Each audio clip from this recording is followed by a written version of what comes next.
Welcome to the final Kings of War 2nd edition tournament report. From here on out it's going to be nothing but 3rd, and here we are with 2nd, and you can see the arrow has been a bit eager here. It's already in the middle of the screen waiting to guide your eyeballs on this quest into tactical insight and education for all, and hopefully glory on behalf of the Abyssal Dwarves. So, to guide you through this quest, here I am in the corner of the screen, armed with my army list. Now, this tournament, 2,250 points, which is slightly more than you would normally have in a tournament, at least until next edition, where perhaps that will become the standard according to a few people on the scene. And we've already got people in the chat there. So hello, anyone that's already here.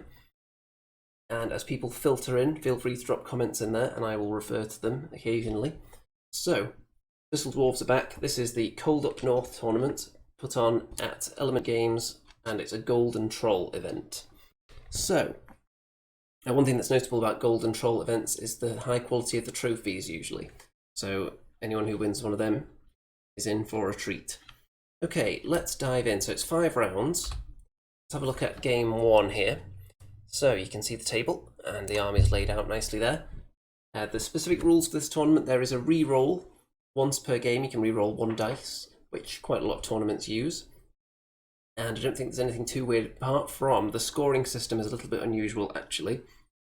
The way it works is you get, I think it's 7 for a loss, 10 for a draw, or 14 for a win, something along those lines, and then you can get extra points, not just for kills, but it's the amount that you out-killed your opponent, you get a bonus, and the amount that you outscored them in the scenario, you get a bonus as well. So it's not just winning the game, it's also margin of the victory in victory points and in kills gets you bonus points. If you totally wipe people out, then that might not necessarily get you the most points if you weren't sitting on the right number of objectives at the end as well. So if you want to get maximum points, you need to do both, which is quite an interesting one. I don't think I've been to a tournament that used this exact system before. So let's go through my list, shall we? I think you can see pretty much all of it, nearly all of it anyway, on this screen. So we've got some gargoyles over there. We've got Basusan the Vile. We've got 2 hordes of lesser obsidian golems. One of them has the Blessing of the Gods, and one of them has the Blade of Slashing. So the Blessing of the Gods unit is the one with the larger crystal, which I think is this one here, and the other one is the Blade of Slashing. Then we've got Infernock there as well. Behind there we've got 1 Dragonfire team, only 1, down from 2 in my 2,000 point lists, and I'll explain why in a minute.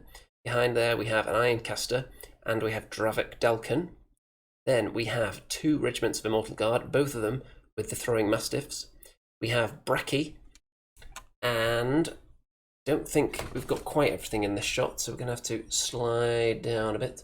Raphael says, do you get points for painting? Is fully painted army a requirement? I don't know if you have to have a fully painted army. A lot of tournaments will just give you a set amount of points for having an army that's completely painted, so you're only really punished if you bring something that's all grey. Some tournaments will do that, but it's not usually a large part of the scoring, and there is a separate painting award as well. And well, we've got my opponent's army here, but I've also got, that you can't see in this picture, I've got 2 heavy mortars, and I've got some Abyssal Half-Breeds, a regiment of them with the Dwarven Ale.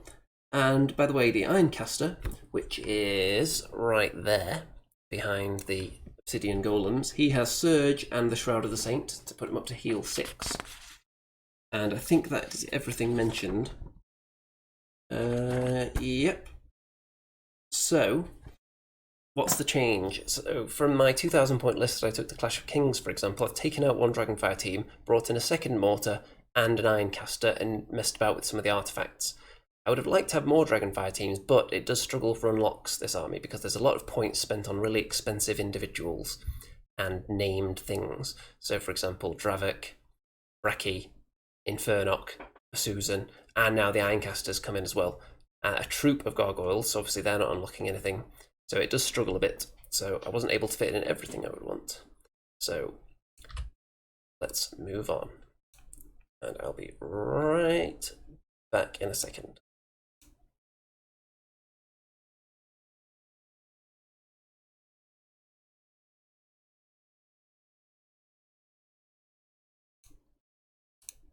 Okay, here I am. I hope you missed me during that uneventful, very short absence.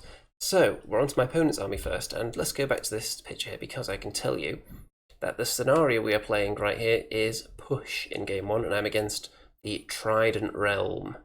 And you can see there's the token right in the middle there.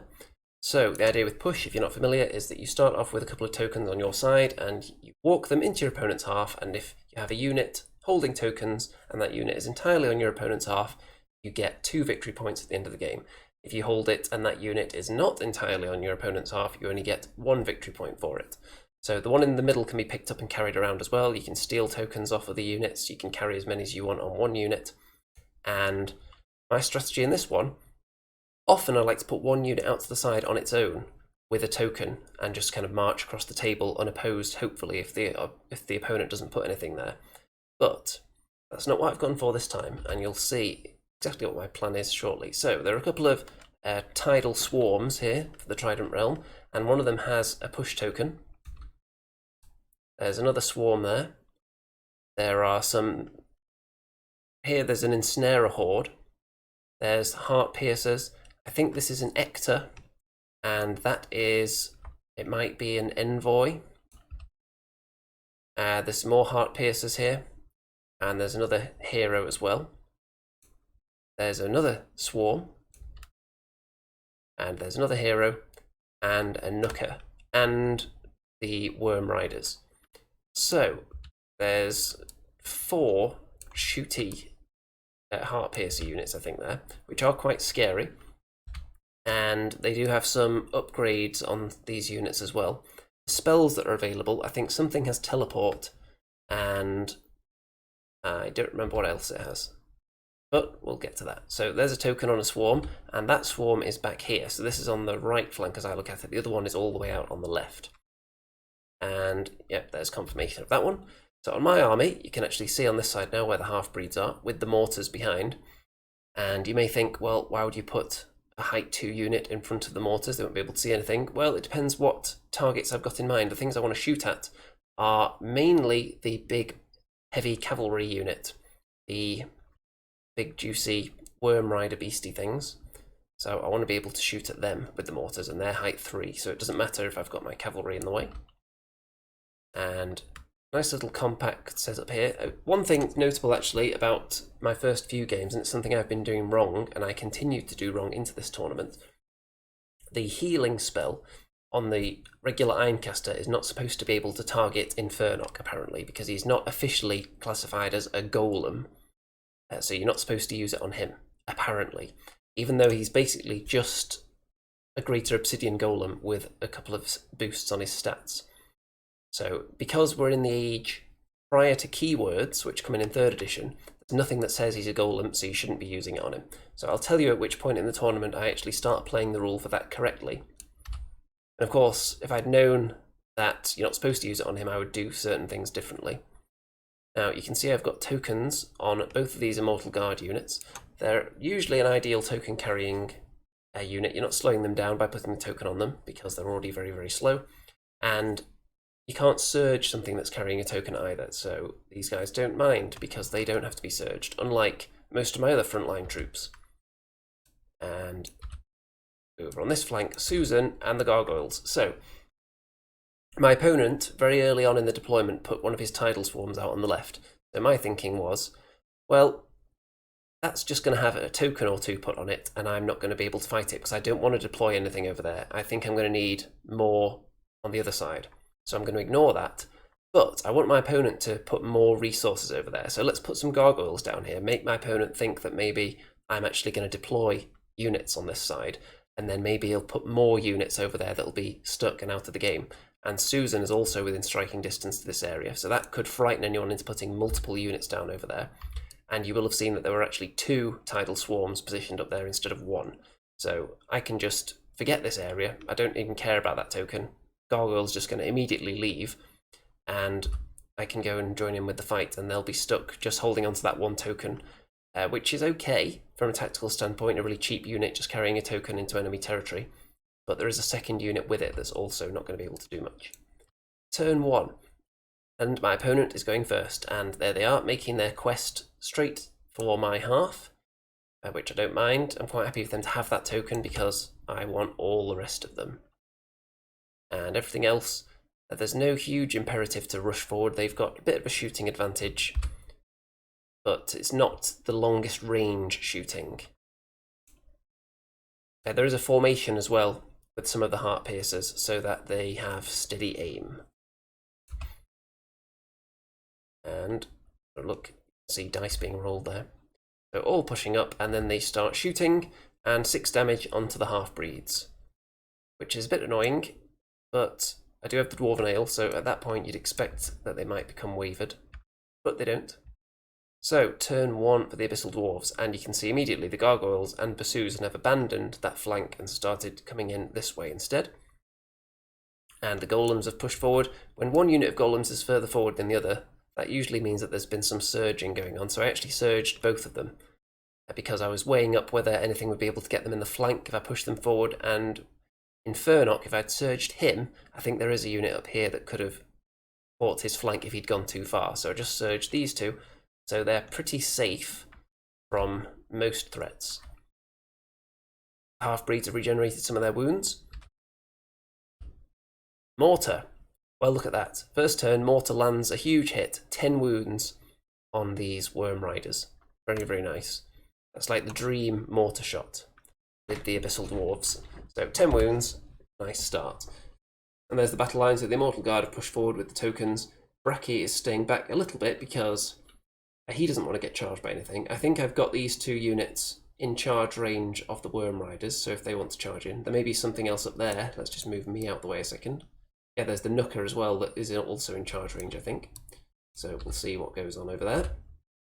And they actually go for a triple charge on this regiment of Immortal Guard, which I'm not that disappointed about because I've got the half-breeds back there.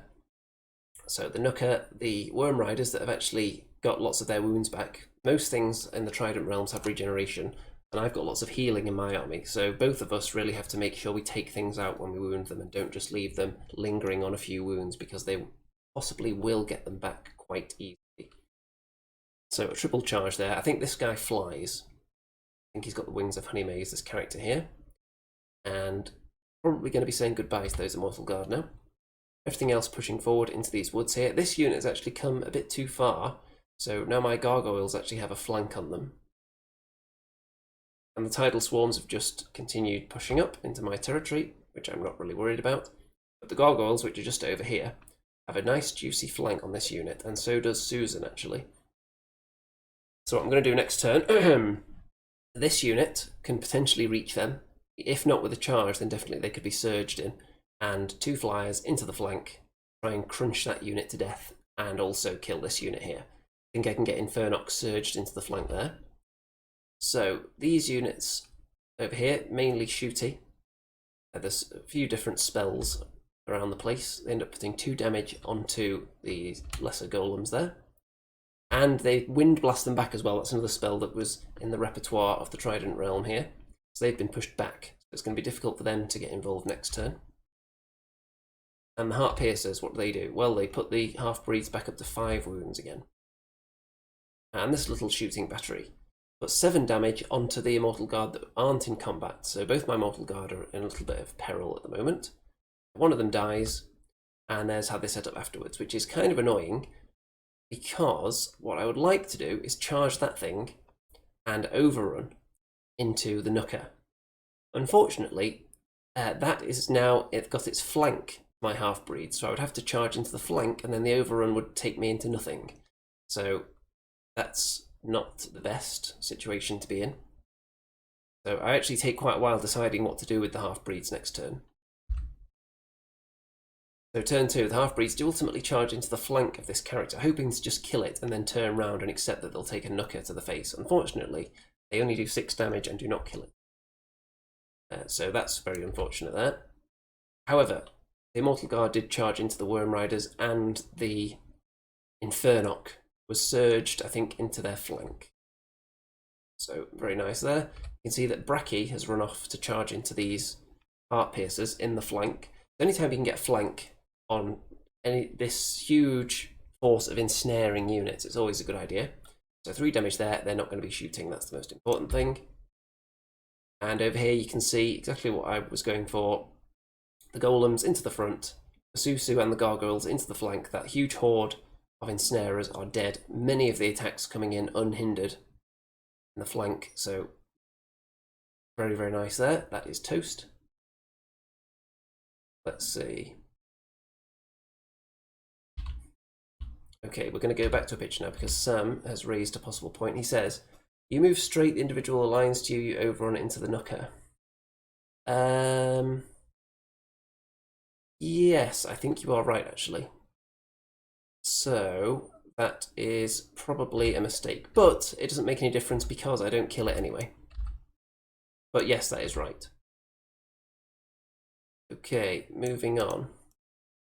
You can see as we enter turn 3 that the Nooker is going to kill them, combined with this character, even both of them in the front. Even if I'd gone into that model at the correct angle, then it wouldn't have made much difference because these guys die so easily anyway. I think they're going to die this turn regardless. And here you can see that the Heart Pace have countercharged into Bracky. Tidal Swarm into the gargoyles, which should be enough to kill them because they're only gargoyles and they die from anything. And Ector has gone into Basuzan. Everything else is just shooting, and you can see these swarms here shuffling forwards. And I think that is about it for the movement in that turn. I think some damage is dished out though. You can see these guys have taken a bit more damage. They were on 7, now they're on 9. From all this shooting around here. However, it is looking very good for me at this stage, I think, because I've got one token here. One token was stolen by the Nooker, I think, but I'm going to be able to get that back quite handily, I think. Where are the tokens? There's also this token here, which I've picked up with the golems. Let's see. Sam says, wouldn't it have been a flank and the Nooker only has 6 attacks? Yes, but I still think they probably would have died with the hero in the front and the Nooker in the front as well, when they're already damaged, because they're half-breeds and they just die from a stiff breeze, much like gargoyles. But it is possible. They would have had slightly better chances of only becoming wavered, wouldn't they? So, up here you can see there's a token on that swarm as well, so I'm going to be able to get to that one probably. Even when the half-breeds inevitably die here, I've got Infernoc who can be turned and surged in this direction quite easily, and the mortars are looking this way as well.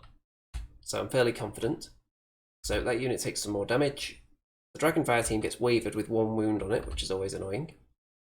Bracky takes 2 damage, but he's going to be fine, and the half-breeds are toast. And you can see here that the gargoyles are dead, as expected.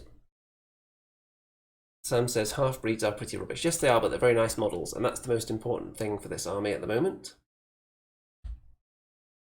And there's how it's looking at the end of that turn. So, the Nooker is obviously a bit of a concern here because he's looking back into the centre of the table, so whatever I attack over here, there's potential for trouble. However, I think I've got a flank charge with the Immortal Guard on these Heart Piercers and Infernoc into the front. And then Bracky is going to run away and attack something else. I've also got a flank here as well, because of the angle these units have put themselves at. These golems have a flank charge on this unit of Heart Piercers, which would be hindered, but it's in the flank, so double, and there's going to be no ensnaring in the flank, so I'd be confident in killing that unit. And moving on. Turn 3. So Bracky decides to attack that individual to stop it going after my war machines, potentially, but doesn't manage to kill it, unfortunately. And you can see that the Heart Piercers were killed by the double charge of Infernoc and the Immortal Guard. The Immortal Guard who are going to die, but I've left them with a flank to this unit here. I would very much like the Tidal Swarm to be the one that kills this unit and then steal their token, because I'm going to be able to kill that swarm very easily, possibly with Infernoc. And then he can just have the tokens. You can see that the unit of Heart Piercers that was right here has been killed by that flank charge. And I think Basusu went into them as well, just to make it a bit more of a guarantee. So they are toast.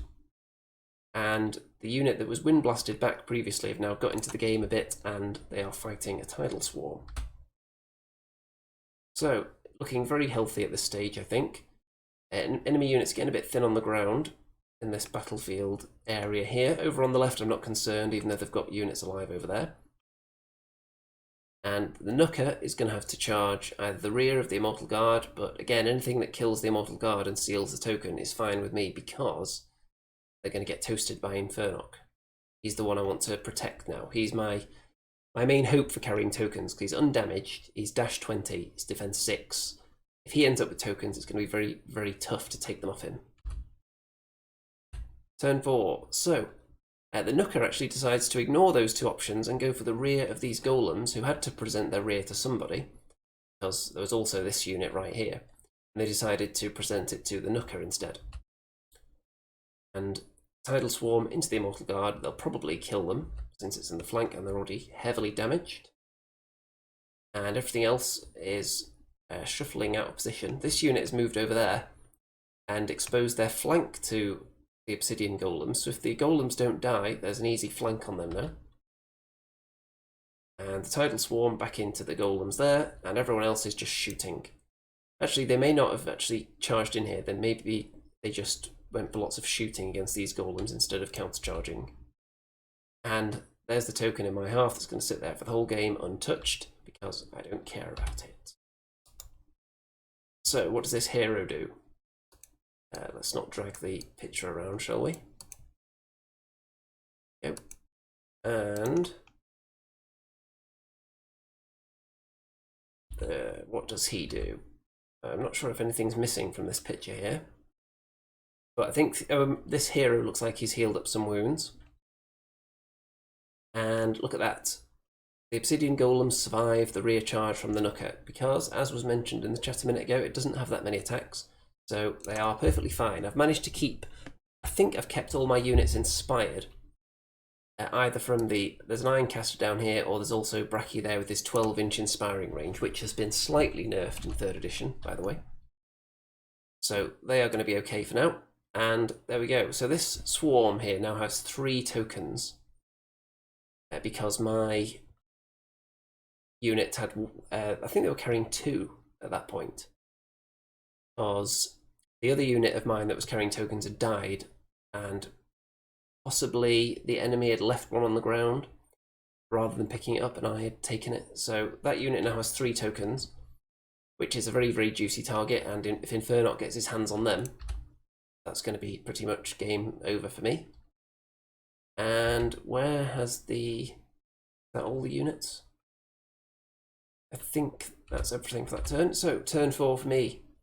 And Bracky heads in here. Infernoc is surged in, which is why they're not properly aligned there. So that's why Bracky is in the centre and Infernoc was surged next to him, so they don't slide down.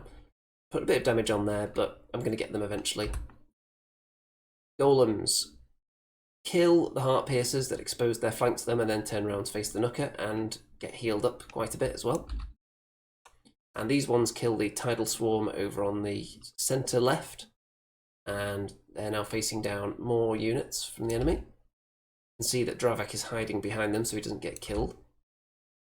And it's not quite a clean-up operation yet, but it's heading that way definitely. The Nooker is still a threat, obviously, but I've got some very, very hard-to-kill units still alive.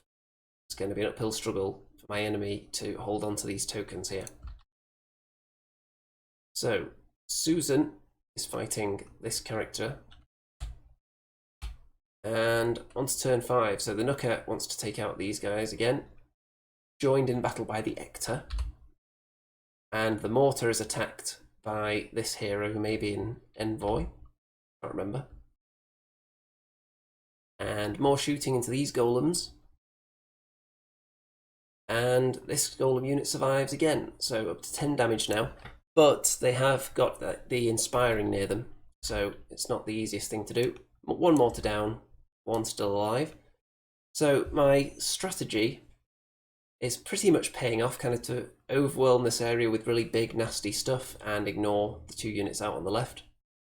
And I've been using Bracky and Basusan to charge into various flanks at various times to help finish off units, which is a good role for them.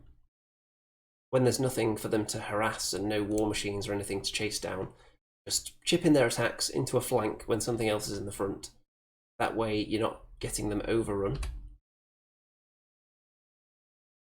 You can see that the Tidal Swarm actually attacked, they countercharged into Infernoc rather than Bracky, which I think is because they're thinking scenario now. We've got to kill things that can actually carry tokens, but it's not going to help and he's just going to get healed. Got the healing fireball for a start, which is going to be used very soon, I think. Turn 5. So golems into the heart piercers may well kill them in one round. Golems healed up nicely by the Ironcaster and attacking the Nooker. And Susan joins in with a flank charge on the Tidal Swarm, because I want them dead now and not later. Infernoc snatches all the tokens, all 3 of them, and he's going to head off into enemy territory now, and Bracky is facing this way again, so he's going to head off down there to fight next turn. And very, very healthy, not much left on the opposition side as we enter turn 6. Now at this point, I set up quite a lot of things that took a while earlier on in the game, did various angles I was working out, so I'm actually running very low on the clock at this point. So I'm hoping there's probably not a turn 7, because I don't have enough time to do too much. So the Nooker and the say that thing was again, Ector get stuck into those golems again and don't do much. And that was an uneventful turn. So with my turn, there we go. So my turn 6, Infernoc's just heading off deep into enemy territory with tokens to score lots of points for me. And these golems, they kill the Nooker, which is nice. These golems only waver this unit of heart piercers.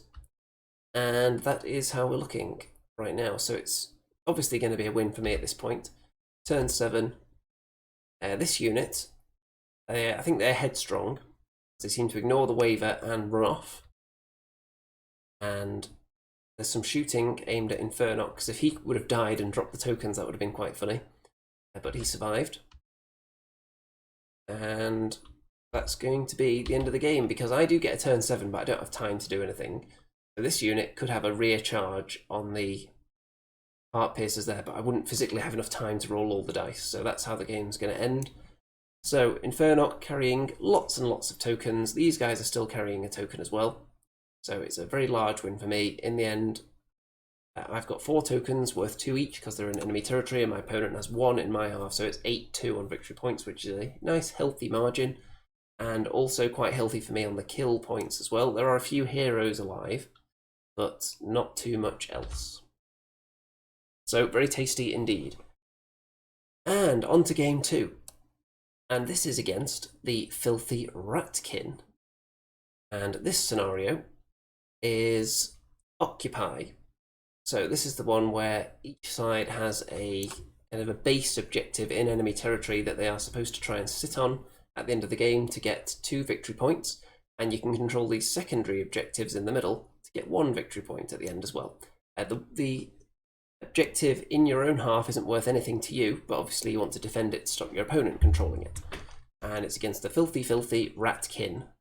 And before the event, lists were made public, and this rat list is one of those that I was quite eager to avoid. There's this one. There's a couple with lots of big flyers that are quite scary as well.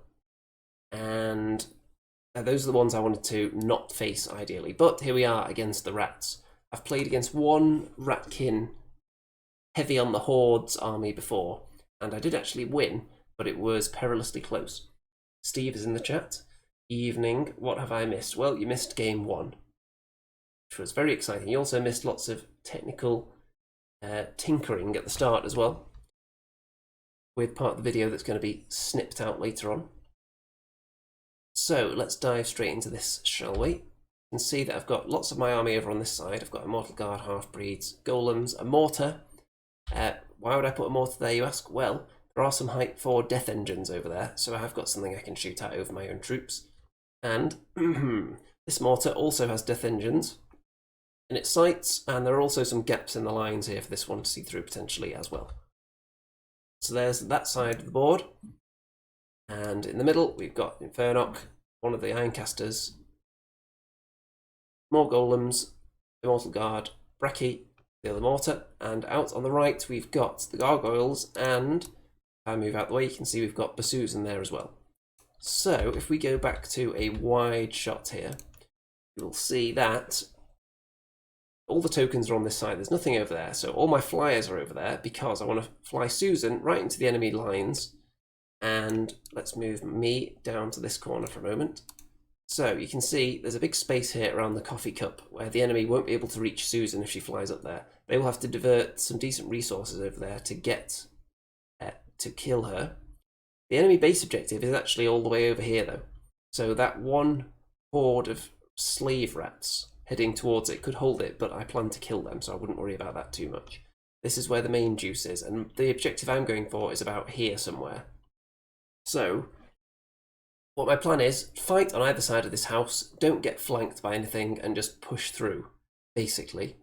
And don't worry too much about killing the slaves fast, because if other units are stuck behind the slaves, then I can be flying around behind them with Susan, I can get Bracky into maybe some of the war machines, and we'll see if I can weaken them from the rear before anything juicy that can actually hurt me gets past the slaves. And we'll see how that works out though. So I will put myself back in the corner there. And moving on to the rats. So we've got a horde of shock troops. We've got a regiment should I say, of slaves, 2 death engines. There are some more slaves on the hill. There is, I think that's the Blight, a horde of Blight, which are ensnaring really tough troops. There's a couple of breath weapon teams there, a couple of heroes. I think one of them's got Bane Chant. There's the other death engine there, another breath weapon. Some rat sniper dudes, can't remember what they're called. And I think that might be the Blight actually, that one might be the other shock troops. And there's the horde of rats that are looking at the objective that they really desperately want to get because it's worth 2. And there it is. And there's the one I want. And there are the centre objectives. So, turn 1. Susan immediately flies up, looking down the enemy flank. They're going to have to worry about her now. She's outside of everyone's charge range, landing in the coffee zone. Gargoyles aren't doing much. They're just chilling, waiting for the enemy to come over here because they don't want to get shot. And they could prove valuable later in the game. Everyone else is just moving forward in the middle. Infernoc and Powell's. And over on this side, also pushing up a bit, I've got the half-breeds right behind the Immortal Guard there. Just to, anything that's going to shoot at me is going to have a hard time killing the half-breeds at the moment because the death engines, if they want to shoot me, is going to be cover provided by these units here. And you can see that Bracky has positioned himself in a little spot. So if the enemy want to move up with anything, he is a threat to it. They're going to have to consider whether their war machines come forward because he could eat them for breakfast. Turn 1 for the rats. And the slaves are ignoring Basuzan, so she's going to probably attack them in a minute because everything else has moved out of range. This machine here doesn't seem to care about Bracky at all. It's just gone straight towards him. This breath weapon machine. And everything else is a bit static. There's no rush to go forwards from the rats here. They think they've got the shooting superiority with the 3 death engines, and they may well be right. They've definitely got the speed advantage. The Blight there pushing forward. And Bracky actually takes 8 damage from all the shooting he suffers, but he does not become wavered. And the death engines put 6 damage onto these golems. And that's that. Not much accomplished there, so Bracky is going to go and eat himself a breath weapon. Turn 2, so Susan goes into the flank of the slaves, everything else moved out of her range, so she might as well attack them because I'm going to have to kill them eventually to stop them taking their primary objective. Which you can see there, the gargoyles have moved into position, so if they want to countercharge Susan, the gargoyles will flank charge them. So I'm going to guess that they're not going to countercharge Susan. Bracky goes for the war machine, 8 damage, and look at that. Double 1. But he did regenerate half of his wounds, so that's nice. But I'm not sure that makes up for the double 1 here, because it just means I'm going to have to spend a whole nother turn with one of my hitty characters taking out this garbage now, when it should be dead. John says Andy being a tactical genius. That's how it usually goes, isn't it? Everyone else pushing up. There are no juicy charges available yet. All I'm doing is making sure I'm not going to get flanked by anything. And here, I actually make a tiny mistake here. So, I don't want to be shot at by the enemy. I want to encourage them to charge, but if the half-breeds are just staring here, they don't have much incentive to do so. So I've turned the half-breeds away, and I want the slaves and the death engines to charge into these golems, because I'm pretty sure the golems will survive that. However, I make a mistake in the positioning of this unit, which makes it a very, very dangerous proposition, and you'll see why in a moment, and why my plan was flawed.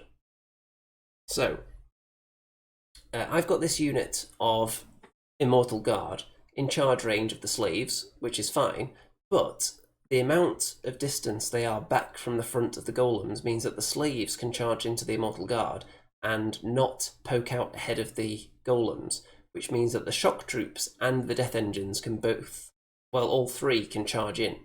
I was banking on, if this unit wants to go in, it would only be as a combo with, for example, this unit. If these two wanted to go in together, you could have the slaves going in there. Maybe they would be able to make it in with one pivot, possibly. Or this unit would have to go in with the death engines and they would be stuck flapping about there on their own. But alas, this gap here is actually big enough for them to slot in perfectly, and then a triple charge opens up on the golems. So a slight miscalculation with my eyesight there. And because if those three units had gone in, they almost certainly wouldn't have killed the golems, in my opinion. And then the half-breeds next turn would have been free to set up for something. They could have even come in this way if it was looking healthy. But the Immortal Guard would have been able to go into something here, and the enemy would have had three juicy units there, but one of them really feeble, stuck blocking up this thing here, this horde of shock troops. And if I didn't kill the slaves, I would target these units because they take up less space. I could keep them out of the game for longer, but that tiny mistake is going to cost me. Turn 2, so look at that. It's the perfect amount of space for them to get in there. If I put the Immortal Guard slightly further forward, an inch or less than that, then it would have prevented this whole situation from happening, because the 3-unit combo there uses up the entire space required, because you can see there's a house right there. So what I wanted was this unit here instead of the horde, and the horde trapped at the back. But small mistakes, we'll see if it bites me.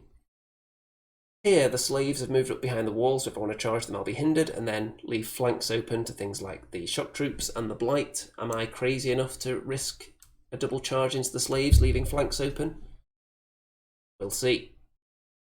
Over here, Bracky takes some more damage from shooting, goes up to 9 wounds, but I don't think he's wavered again. So that almost makes up for him double wanting this machine. Adrian says, finally I catch Kings of War report live. Well, yes, it is a bit of an honour for people to see one of these things live. Many people have to rely on the recording afterwards. So a bit of shooting damage onto these golems. And look at that, quite a poor nerve roll on Bracky, so he's going to be fine. And over here, the slaves don't do much to the Immortal Guard, as you'd expect. The reason they have 1 damage on them is because I threw the Throwing Mastiff at them last turn. Just to chip away a little bit at them. It was unlikely to kill them, but I just wanted them to be damaged so that when I ultimately do want to kill them, I'll be able to do it pretty easily. However, it only did 1 wound, which is a bit disappointing. The golems, of course, die to that triple charge of doom. So we're in a bit of a tricky situation now, but the shock troops are stuck, so that's nice. And half-breeds, all they can see is this thing, because I turned them away, to encourage these 3 units to charge in. And it backfired, because now I can only see that one, and I can't physically fit into that space with the half-breeds, so they're going to have to spend a turn just spinning around and getting shot. Unfortunately. So what am I going to do? Well, I'm going to charge these 2 units into the slaves, and I'm going to try and block everything else. That's going to be the plan. So, you can see these slaves. Susan's actually abandoned her post now. She doesn't want to fight them anymore. She's run off because she went to finish off the breath engine, the breath machine thing that Bracky attacked last turn. So she finishes that off. Bracky takes out the other one that was behind here. So just clearing things out. And Infernock is surged forward towards the Blight. I wasn't expecting him to necessarily make it that close, but I was hoping he would stop kind of here, and that would be enough to stop them getting into the flank of my unit there. But he actually ended up really close, so he's actually opened up a flank to the Death Engine now. But his main objective here is to block up the Blight so they're not attacking my flank. These two units combined do 16 damage to the slaves, but don't kill them. So it will be tricky, though, for enemy units to get into combat next turn in this area. So I'm not too terrified at the moment. And the Immortal Guard, I decided, you know what, I'm going to attack the slaves, because why not? And then as I was attacking them, I thought, I actually don't want to kill them, so I hope I don't roll too well, because then I'll get charged by the shock troops. And thankfully I didn't do that much damage. Half-breeds turn round, and then we've got the Fireball from Dravak and the Dragonfire team, which target this Death Engine and put it up to 8 wounds. So that thing hasn't got much time left. Another attack or 2 on there, and it should be toast. So, on this side, Susan had to take a time out from fighting this unit, which could prove really annoying because of that thing surviving on a double 1. So that means this unit has another turn of life now. Turn 3 for the rats. So the slaves decide to just head towards the gargoyles. The gargoyles are going to have to take evasive action to get out of the way. And the Death Engine does flank charge Infernock. It's facing the other way though because it physically wouldn't fit in there with its long pointy gun barrel. And the Blight into the front. Whether that'll be enough to kill the big boy, we shall see. The slaves countercharge the Immortal Guard, which they're not worried about whatsoever. And the other shock troops are kind of just stuck because there's nowhere for them to fit at this stage. So both hordes of shock troops are stuck out in no man's land. Lots of shooting targeted the half-breeds. Look at that, 11 damage, and they're gone. So they are toast, which often does happen to them. Infernock, however, ends up on 12 wounds and lives, which is fine. He can be healed up. And not much damage done there, just the 2 wounds. So, turn 4 for the Abyssal Dwarves. Gargoyles put themselves in the flank of the rats, so they're going to have to keep spinning around to avoid my flank charge. And Infernock and Susan double charge this Death Engine, hoping to kill it in one go, but a very disappointing round, only 8 wounds there. I was hoping they would actually kill it, so I could turn round Infernock towards the Blight again, but now they're going to be able to flank him. But Infernock does heal up a ton of wounds, mostly from a fireball from Dravak, but also because, as I mentioned before, I've been incorrectly using the Ironcaster's heal spell on Infernock, thinking that he counted as a golem. But technically he doesn't, apparently. So, Bracky decides to go after another shooting unit, just running around trying to clear things out, or at least stopping them shooting. So these rat sniper dudes are now disordered, so they won't be able to shoot next turn. And the slaves here are dead. So the shock troops will be able to charge in, but I need to actually get through this area because my primary objective is somewhere up here, and I want to push through and pick that up. You'll notice that I haven't been taking too many pictures of the mortar so far. That's because I don't think it's been hitting anything. So the Dragonfire team and Dravak's Fireball, they spread out more damage onto these units, but look at that, 13 wounds onto the Death Engine and don't manage to kill it. So there is some rallying around the place, but I think it still should have been dead with 13. And I think the mortar does actually hit the shock troops here and does 10 damage to them, which is very nice indeed. Turn 4 for the rats. So, Death Engine into the Dragonfire team. Death Engine into the flank of the Immortal Guard. Slaves into the Immortal Guard. Shock troops sitting there doing nothing. Shock troops into the Immortal Guard in the centre, before they die, hopefully. Infernock, flank charged by the Blight, charged again by the Death Engine. We'll see if he can survive. The Horde turns around to face the Gargoyles again, so they're just going to keep dancing around each other until I feel the need to attack, waiting for support.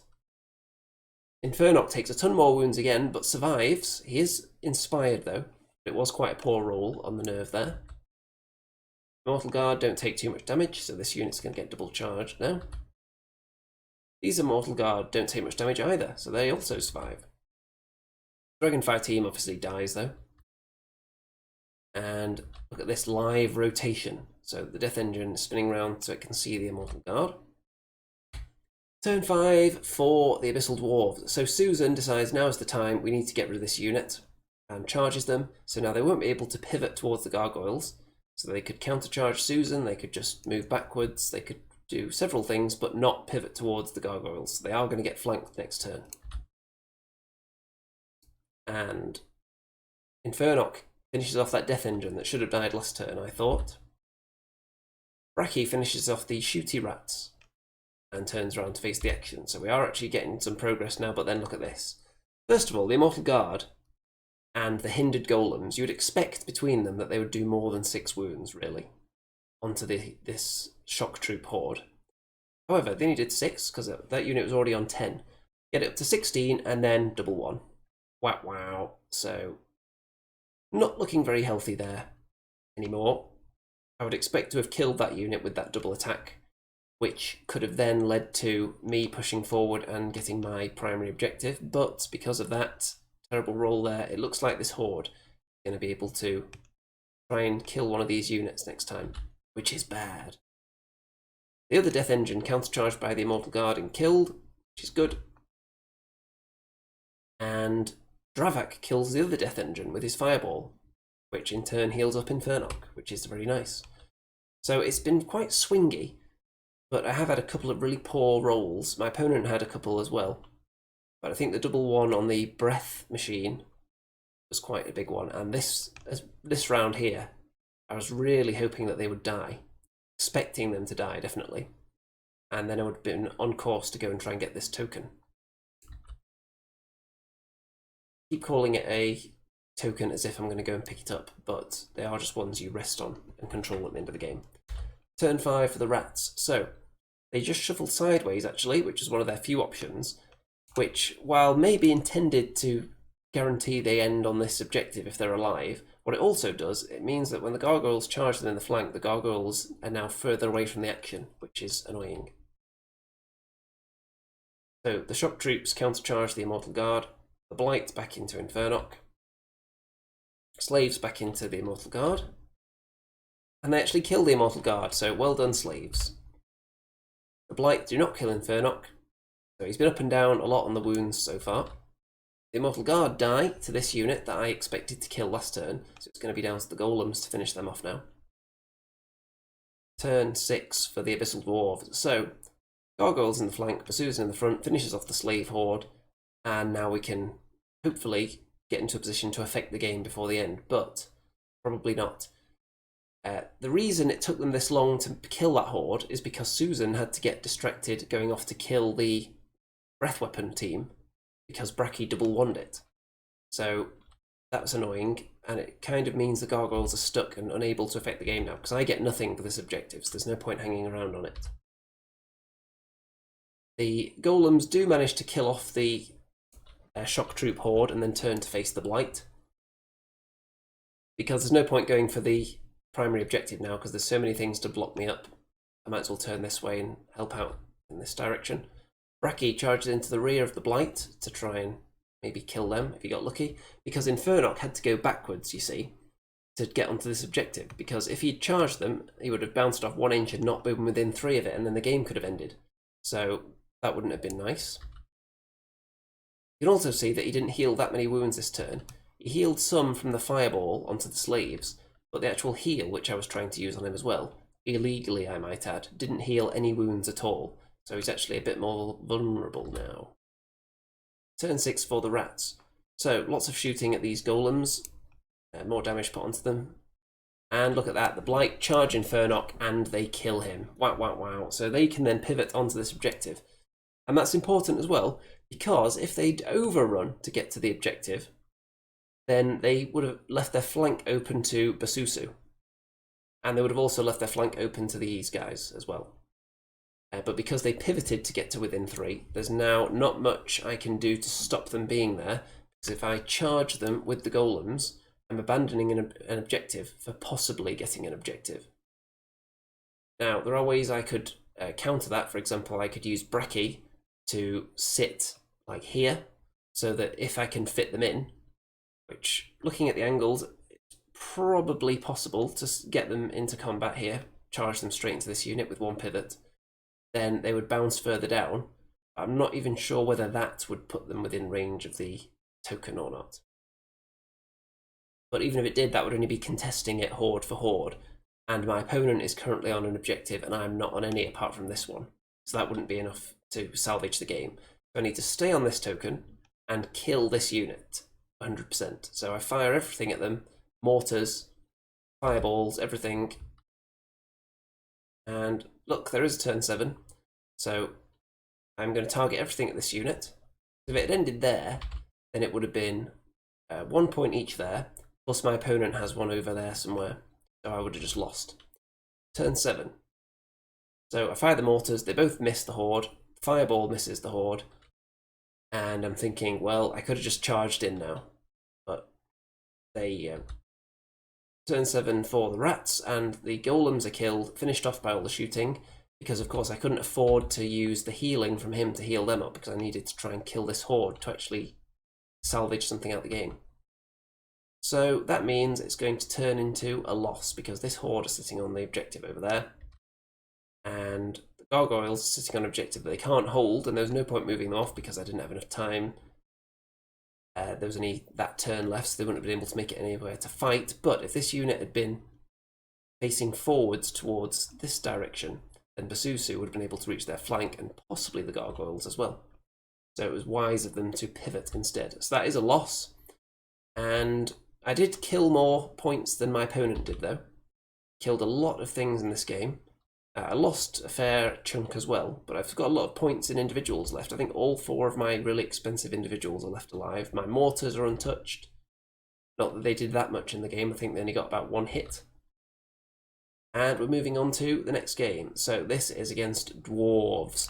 Now, you may have heard tales of the terrifying dwarf list with lots of guns, lots of brocks. Well, this is it. I'm not sure if it's an identical list to the list that won Clash of Kings, but if it isn't, then it's very similar. So, and this scenario, by the way, is control. So there are 6 squares on the battlefield, 6 sections, or just cut in half, and then twice this way. And for each section that you control at the end, it's 1 victory point. If you control the central area in your opponent's half, it's worth 2 victory points. So it's another one of those scenarios where my army isn't that suited to it. I don't have a huge amount of scoring units. A lot of my units are non-scoring. I've got 2 mortars. I've got 4 individuals that can't score. I've got an individual war machine that can't score. So that's about half my army can't be used to score. So anytime something dies in my army, anytime I lose a mortal guard or golems or gargoyles, suddenly that's less victory points on offer for me. My opponent, I think, has maybe a similar amount of scoring units, actually. It's another quite elite army. Maybe we'll have a count up in a second. So, on this flank, which is opposite an organ gun, I've got 1 regiment of Immortal Guard and Basusu. And here I've got the Golem, which is staring down this shooting battery here. And once I've been through the list, I'll come back and give you the tactical overview. So we've got Golems and Infernoc with heroes down there. Got golems, half-breeds, mortal guard, gargoyles, and the other mortar there. My opponent has, first of all, 2 regiments of Brock Riders, and many of them do have upgrades. There's a Brock Lord there as well. More Brock Riders, more Brock Riders. One of them has the Caterpillar, one of them has extra strength. They just have various items. I think the Caterpillar one is this unit here, closest to the difficult terrain. There's allies, there's Ogre Boomers and Ogre Shooters, a horde of each. There's an organ gun in there, an organ gun there, and there. There is, next to the shooters, there is Iron Watch rifles with Jar of the Four Winds, so they're dwarven rifles with 36-inch range, which is very, very scary. And for my deployment, if we look, I'll go back to the wide shot here because this is quite important to the game. So when we were deploying, let's see, how many units does my opponent have? 1, 2, 3, 4, 5, 6, 7, 10, 12, maybe 13-ish, maybe about the same as me. So what I was able to do was put nothing in range of these 2 really dangerous shooting 36-inch range units. The only thing I've got even within their sight is the mortar, which they can't reach because it's right at the back, too far away for them to shoot without moving first. So when I was deploying, I started off by putting a couple of things over on this side, so my opponent was encouraged to deploy things on this side of the table. However, what I wanted to do was just try and get my opponent to put shooting units over on this side so that I could put everything on this side away from the guns, because there's this forest here which is very nice. There's a hill which I can use for cover as well. And if I push everything up to beyond this line here, then suddenly there's no available line of sight to any of my army from the shooting units. So these guys are kind of sacrificial. They were one of the early deployments, just put down there so that my opponent would think I was deploying on this side, along with the mortar. So I managed to get both of the two long-range shooting units deployed there, which is now looking at nothing. So that's very nice for me. I may have to give them one round of shooting at Infernoc as he advances across that hill, but only one of them will be able to see him, and I'm sure he can survive that. The organ guns are also spread out as well. So it's not necessary that you have to have your shooting units with the ability to see something. Sometimes you'll just deploy it as a deterrent to stop your opponent putting units there. But with this scenario, I think I've got everywhere I need to be pretty much covered, even if I stay to the left of these trees for most of the game. So Susan wants to go around here and mop up organ guns. There is a Dwarven King with the Wings of Honeymaze somewhere around here as well, who will be a threat to her, but I'm using the terrain to hide in, the big blocking terrain, so I can jump straight up behind that one and then charge an organ gun next time. The Immortal Guard are just on this side because I want a unit over here that can hold the territory at the end of the game, either this one or this one here. And everything else is going to push forward and try and smash face and survive the charge of the Brocks. It's still not great situation to be in, facing down 4 Brock regiments, but there's a lot of terrain, so there's not that much space for massed multi-charges, and I've got the shooting blocked off. So, back to... where is the king, actually? Can't spot that king. Might be in there somewhere. There is a flying king around here somewhere. Oh, there, that might be him there, lurking behind the ship. So, turn 1, and I actually allow my opponent to go first because I've positioned myself so that none of my units are in shooting range, so I'm just wasting a turn for my opponent, letting them move and not shoot. So 1 less turn of killing me with the guns, because if I went first, then at least a few of them would have been able to shoot. Okay, the Brocks have moved up, not hugely far. They don't want to get surged into, which sometimes makes people a bit too conservative with their movement because they're worried about long-range surges that are outside the realm of likelihood. The organ guns all move up, actually. Probably a good idea because they're far away from my army and I don't have anything over there to threaten them, really, apart from one really slow unit of Immortal Guard. So, not much to do, very, very short first turn, and it's already over because I'm just out of shooting range of everything. Steve says that's a lovely table. Yes, all the tables were lovely, actually. With the terrain, I don't think any of it is the official Element Games terrain. I think all of it was provided by the Golden Troll, as it were. Turn 1 for the Abyssal Dwarves. So, pushing this Golem unit up, I'm going to get charged by those Brocks, but they're faster than me, so what can I do about it? I'm just saying, okay, come on, double charge me, and I'll just accept it. And then on the off chance you don't kill the unit, I've got Bracky waiting there who might want a piece of the action, or he might want to go after that War Machine instead. I've got Infernoc around here who's going to go in there as well. Just come and get it, basically, and see if you can kill this unit. I find that Bracky, not so much anymore in 3rd edition because his inspiring range is lowered to 9 inches, but while it's 12 in 2nd edition, whenever you're surging golems, you often surge them out of the inspiring range of the Ironcaster, so having Bracky nearby with his extra long inspiring range is quite handy. And over here, the golems have pushed forward as if to say, are you going to charge me? There's not that much room here, so you're not going to be able to get that many units in. And we'll see how that goes. Mortar, what does it do, turn 1? Well, it lands on one of the Brock regiments and does 8 wounds, so very good start for the Mortar. This is it's that Brock unit there that suffered the 8 wounds, so they're going to have to get stuck in now, and on that 8 wounds it means I'm going to be able to kill them much more easily on the counter. You notice I'm hiding my half-breeds because they will not survive a frontal charge from Brocks. In no way or shape or form will they survive that. So they're hiding until they can actually fight. Icy guy, hello there. So, the Immortal Guard are closing in on that organ gun, and Basusan is just hiding behind this terrain with a view of that machine, so she can go and attack it next turn. And Infernock ends on the hill because I wanted to surge the golems instead. So if Infernock was surged forward, he could have been flanked by these Brocks. So I just went for the surge on the golems instead. So he is going to be shot by the Iron Watch rifles for 1 turn. Okay, turn 2. And the organ gun does 3 damage to the Immortal Guard. Brocks into the golems. Double Brocks into these golems. Iron Watch rifles. And an organ gun. 4 damage onto Infernock only, which is fine. And as soon as he comes down off that hill, then he'll no longer be in the view of the rifles. So they will be kind of out the game then. This double charge does 12 damage, but doesn't kill the unit. Thankfully, in inspiring range, so they survive. And over here, this unit, they take 8 wounds from just 1 enemy unit. So that's quite a decent performance there. And, oh, actually, 9 wounds it was on them, not 8. So, what am I going to do now? Well, I'm going to do a double charge on this unit here with Infernock and golems. Bracky is going to eat himself an organ gun. I'm going to charge into these guys. And Susan is going to try and eat this organ gun. Turn 2. So, Mortar, what does it do? Well, it lands a direct hit on the ogre shooters who are moving towards it and did 10 wounds and then killed it instantly. They weren't inspired, so down they go. Ogre shooters killed in 1 shot.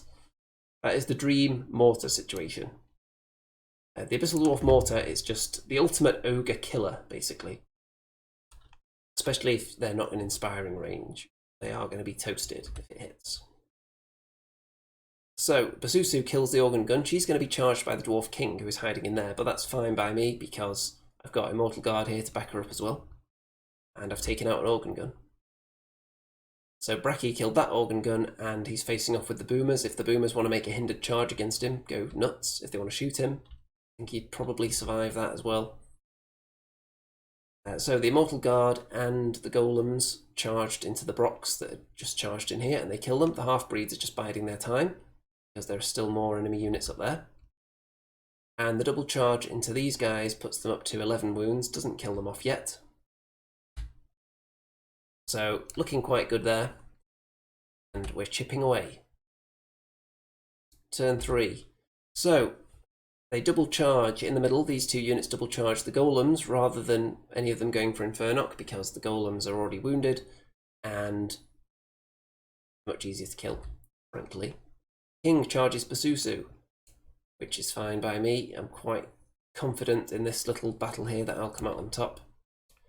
Boomers do charge Bracky, hindered. The Brocks over here charge into the Immortal Guard. They've got 6 damage on them already. I can't remember what that was from. That may have been from a throwing dog earlier. And the Brock Lord charges into these golems, so he might actually be able to take them out because they are already wounded. So Susan takes 4 wounds. The golems die in the middle, but these 2 units are both wounded, so we'll see how they survive that. And they've turned round a bit at the end. And these golems die from the Brock Lord, which isn't nice, but I've got the half-breeds there as well. And these Immortal Guard take a bit of woundage from those Brocks. So what am I going to do now? I need this Brock Lord to die, but he's got really good nerve, so I don't think the half-breeds on their own are guaranteed to kill him in 1 round. So I'm going to take a risk now and throw the Gargoyles in with a double charge on him. Because I'm thinking that could just tip him over the edge into Deadsville. But if I don't kill him, it's a big risk, because he could easily kill the Gargoyles on the countercharge, or indeed the half-breeds. But if he were to take out the Gargoyles, then that would mean I would have 1 less unit to take a zone with at the end of the game, and he could also overrun them and end up out of the line of sight of the half-breeds, should I go for this double charge, which I am going to do because I think I need it. And then here, Infernoc's going to try and kill off a unit, and then I've got these fireballs and the breath weapon that are going to go for the other Brocs. So we'll see how that turns out. Turn 3 for me. So I did go for the double charge, and it paid off. The Brock Lord is dead. The double charge succeeds. Bit of a risk, but it worked. The Immortal Guard, directly ahead of that little battle, do some more damage to the Brocs there. So ultimately, I'm going to win this battle here. And right here, you can see that Infernoc and Bracky managed to kill off the Brock unit that was there. And the other one is also killed from the Dragonfire team and all this fireball. So very, very nice indeed. And here the King takes 8 wounds from Basusu and the Immortal Guard, which is nice. And suddenly it's looking extremely healthy for me. So totally cleared out the centre. Enemy units that are remaining, there's the rifles, which can't really see anything. There's these guys, so there's not much hope left for the dwarves at this point. And I think we are only on turn 3, possibly. I think that's right. So the Immortal Guard do die, but this unit's already wounded, so they'll die next turn quite handily. They do move back a bit though, which is going to deny me the option of a double charge on them. And over here you can see the boomers have just got in position to do a bit of shooting. King countercharges the Immortal Guard because they're a scoring unit, so it makes sense to try and kill them, but doesn't succeed. And I think that was actually turn 4 for the dwarves then, but the dice hadn't been turned over yet. So this is turn 4 for the Abyssal Dwarves now, and the half-breeds finish off the Brocs over there on the left quite easily. Infernoc and Bracky went after the boomers and killed them. Bracky is overrun because he's going to go and help out against the rifles in a minute. And Basusan and the Immortal Guard kill the King. The Immortal Guard turn to face this way to walk backwards towards a scoring area, because this area in the top right has a horde in it for the enemy. So if I don't kill them, then having a regiment in there is a total waste, because I'm just losing their unit strength. So I might as well just throw them into an area with nobody in it to score, whether or not I kill that unit. And the board is almost totally clear, so it's very, very short enemy turns now. So turn 5 for the dwarves, and the Iron Watch rifles shuffle to the side a bit because they couldn't see anyone. They've spent the whole game shuffling across here, really, so they're a bit stuck. And that's the end of the turn. So turn 5 for the Abyssal Dwarves. The half-breeds push on into the enemy territory. Infernoc is in there as well to score 2 points.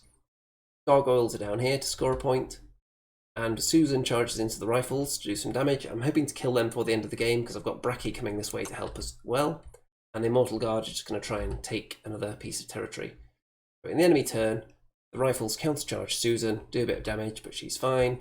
And in my turn 6, Bracky steams in, and together they take out the rifles, and the Immortal Guard are going to score a point. So that is a tabling. So 1 point for the Immortal Guard, 1 point for the half-breeds, 2 points for Infernoc being in the enemy central area, and 1 point for the Gargoyles. So a hefty win, very, very juicy indeed, and we're moving on to the next game against the Empire of Dust. So, this scenario is Scavenge. So on this one, you create tokens by generating one from one of these points on the battlefield on a non-wavering unit, which is quite important because I think at some point in this game a token is generated onto a unit that was wavered because we played it incorrectly, but I can reveal now that it doesn't affect the outcome of the game, so thankfully that didn't matter. But we did play it wrong at some point coming up in a minute. So, against the Empire of Dust, I haven't played against them very much, not for a long time either, so I'm not overly familiar with any of their units, which you will notice with one of my tactical moves shortly. So, got my setup here, and mainly I want tokens on things like Immortal Guard, of course, because I wouldn't lose the ability to surge them, and don't really want to be carrying tokens around with Gargoyles because it's slowing down half-breeds, and all my golems would be unsurgeable while carrying those tokens. My opponent, though, is in a similar boat. There's a lot of fast things and a lot of shambling things that wouldn't be able to be surged. So let's have a look. It's Apaphis, I think, what's he called, Lord of the Undead or something, I don't know. But there are 3 big beasties One of them is the greater dragon, the Empire of Dust, and one of them is a bone dragon, so that one's just small. Skeleton warriors there. The soul snare, so it can 18-inch drain life on your units and distribute wounds back to its own. 3, I think they're called enslaved guardians in this list. I think is it guardian brutes in the herd list and enslaved guardians in the Empire of Dust. I think that's right. So there are 3 of those. Very, very nice colours on these Umber Hulks as well. More skeleton warriors, some scavengers behind there, and there were some more scavengers back here as well. They're flyers, and they're height 3, which is interesting. So, I've got Immortal Guard looking directly in line with one of the tokens. They can get up there and potentially generate a token. And looking towards the middle, we've got all this wall of Defense 6 Death. Gargoyles backing them up. And the half-breeds there as well. The 2 mortars looking in this direction. They've left themselves with a line of sight to the dragon battery in the top right. And there's 1 token, and there are the other 2. So, turn 1. And in turn 1, there's some movement. Not a huge amount. These guys don't want to get charged immediately in the first turn, so they push up a little bit. And everyone else is moving up. I'm just making sure that the dragons aren't going to charge me at this point. Now, if you look at... I'm going to go all the way back, actually, to a nice wide shot here. So, these dragons, on the one hand, it's really terrifying that they're all deployed right next to each other. On the other hand, I'm not that terrified because of this terrain here.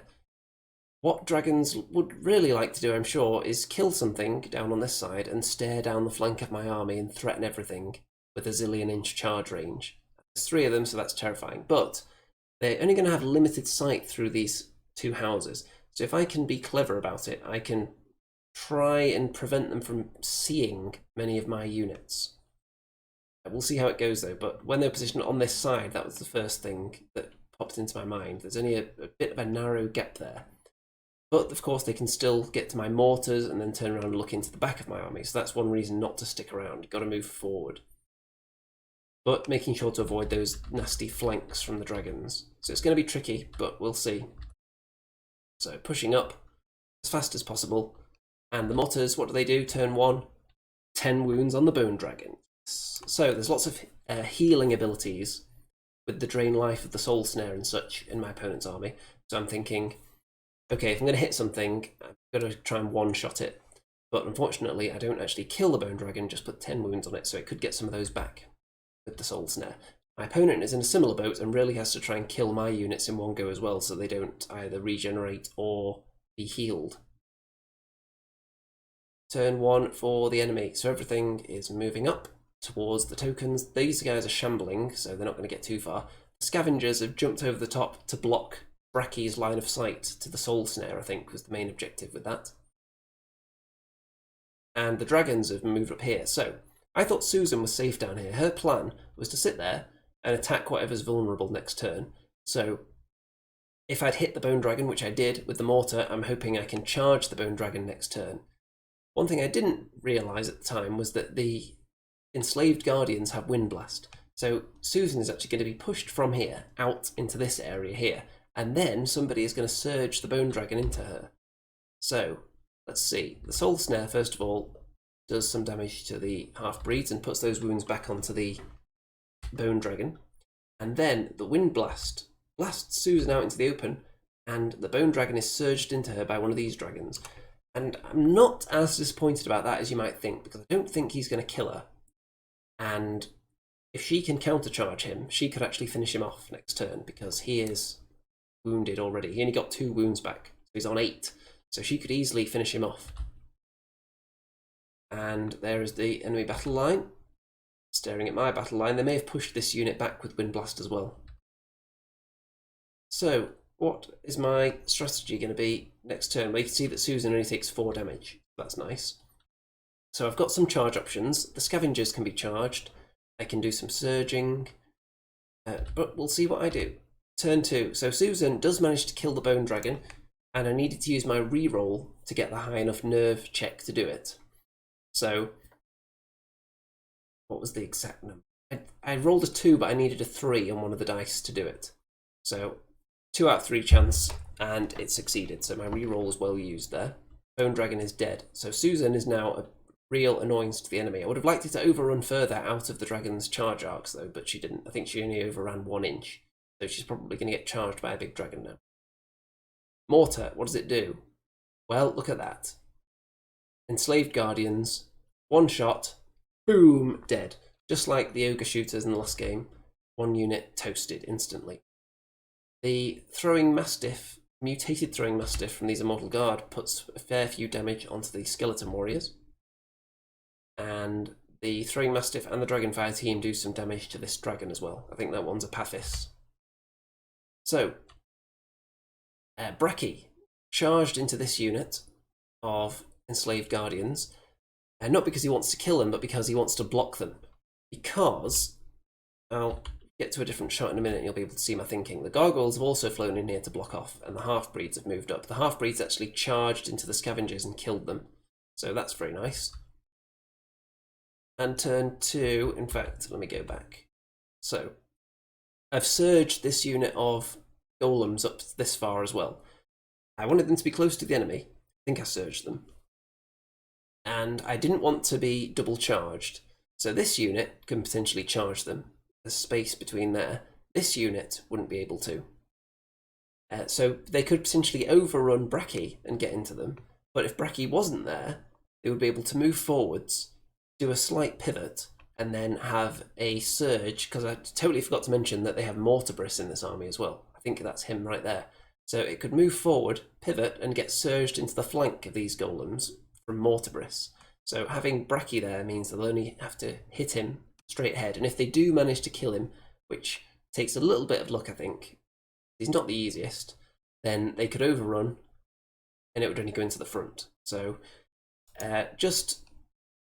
it's a difficult one, deciding whether to risk Bracky's life in such a manner, but I decided it was worth it.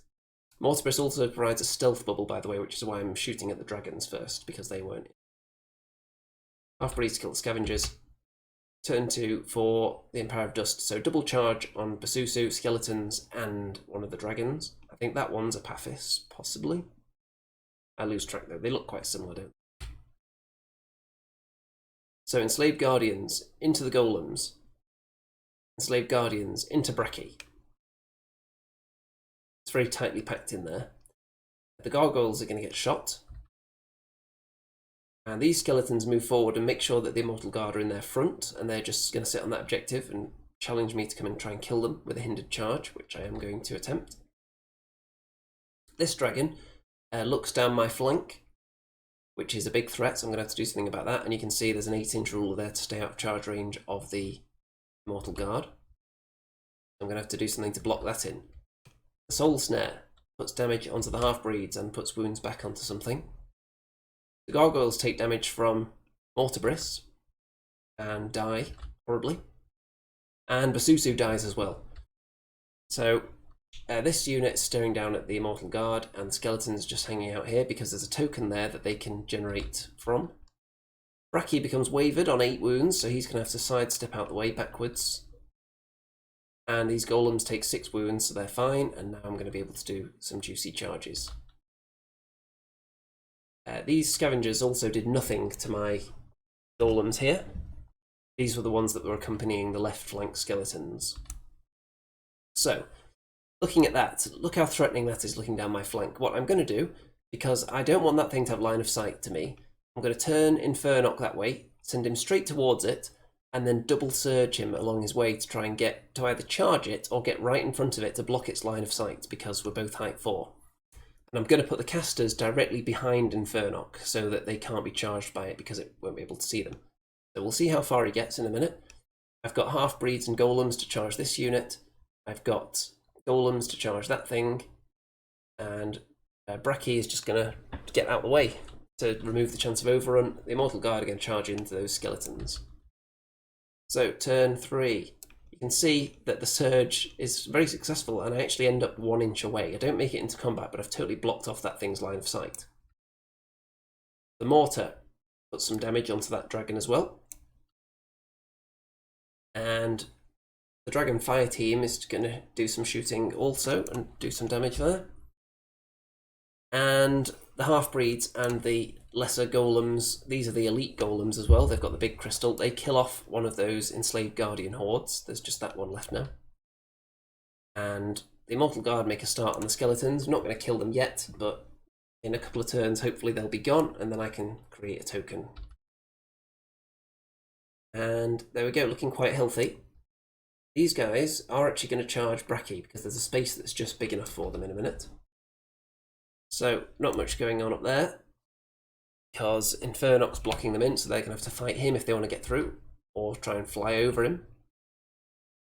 Turn 3, but if you fly over him, of course, then that means you're not charging something because it has to be something you can see. So these guys charge into Bracky because if they kill him this time and overrun, they would need a roll of a 5 to get to the Immortal Guard down there, which would be quite annoying for me. One of the dragons charges into a mortar. The dragon and the skeletons over on this flank. I think the skeletons have generated a token here, and they charge into the Immortal Guard. You can see that Mortabris and I think the Soul Snare maybe as well team up and waver the half-breeds, but they do have Dwarven Ale, so we'll see if that succeeds. And the Immortal Guard survive, which is nice. The mortar obviously doesn't survive. Crazy. Bracky does die, but they don't overrun far enough, so they don't make it into combat here. The skeletons countercharge and do a little bit. And it's still looking good for me. I just need to start creating tokens here. So I think this unit of golems already has a token as well. I don't think I mentioned it, but you can see it just there. So I think next turn, these half-breeds are actually going to generate a token while being wavered, which isn't actually legal. But I'll show you why that doesn't affect the outcome in a minute. So you can see that choosing not to go after Infernoc and just flying away from him to charge down here means that I can now charge into the flank of those skeletons with Infernoc. Turn 4 for me. So Immortal Guard in the front, Infernoc in the flank because I needed to kill the skeletons if I was going to make that charge. If I failed to kill them, I would have been opening up a flank or a rear on Infernoc from the big dragon down there, which we can't have.